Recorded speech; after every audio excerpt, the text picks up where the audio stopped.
முருங்கை வெந்தால் போச்சு, அகத்திக்கீரை வேகாமல் போச்சு அப்படிங்கிறது ஒரு பழமொழிங்க. முருங்கைக்கீரையை ரொம்ப வேக வைக்கக்கூடாது. அதே போல் அகத்திக்கீரையை நல்லா வேக வச்சிடணும். முருங்கைக்கீரை சூப் வந்து ஒரு வாரத்துக்கு ஒரு தடவை குடிக்கிறதுனால நல்ல ஒரு ஹீமோகுளோபின் வந்து அதிகரிக்கும் உடம்புல. சின்ன பிள்ளையிலேருந்து பெரியவங்க வரைக்கும் இந்த முருங்கைக்கீரை சூப் அப்படிங்கிறத எடுத்துக்கலாம். ஒரு கைப்பிடி முருங்கைக்கீரை எடுத்துக்கோங்க. ஒரு 4-5 சின்ன வெங்காயம் அது கூட கட் பண்ணிக்கோங்க. கட் பண்ணி போட்டுக்கோங்க. ஒரு தக்காளி கட் பண்ணி போட்டுக்கோங்க. கொஞ்சமாக மிளகுத்தூள், கொஞ்சமாக ஜீரகத்தூள், ஒரு பிஞ்சளவு மஞ்சள் தூள், தேவையான அளவு உப்பு, கொஞ்சம் இஞ்சி தட்டி போட்டுக்கோங்க. வந்து சிம்மிலே வச்சு கொதிக்க விடுங்க. ரொம்ப வேகமாக கொதிக்க வச்சிங்கனாக்கா அந்த கீரை வந்து ரொம்ப வெந்துச்சுனாக்கா உங்களுக்கு வந்து வாந்தி பேதி உண்டாகிறதுக்கான வாய்ப்பு இருக்குது. ரொம்ப வெந்து போயிடக்கூடாது, அதில் சத்தெல்லாம் போயிடும்.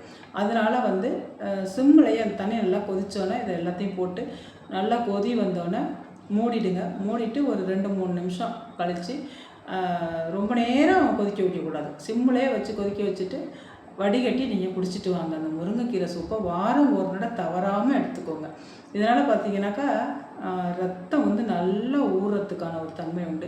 சின்ன பிள்ளைலேருந்து பெரியவங்க வரை இந்த சூப்பை வந்து குடிச்சிட்டு வரலாம். நல்ல ஒரு செரிமான சக்தி இருக்கும். முடி கொட்டுறது கம்மியாகுங்க. இதனால் அந்த முருங்கைக்கீரையை நம்ம வந்து வாரம் ஒரு தடவை சேர்த்துக்கிறதுனால